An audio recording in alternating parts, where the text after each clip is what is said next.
अस्सलाम वालेकुम गाइस।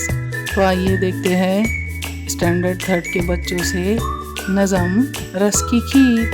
तो आइए एंजॉय कीजिए।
देखिए, सीखिए, लाइक शेयर एंड सब्सक्राइब कीजिए। मिलते हैं अगली वीडियो में, तब तक के लिए अल्लाह हाफिज़।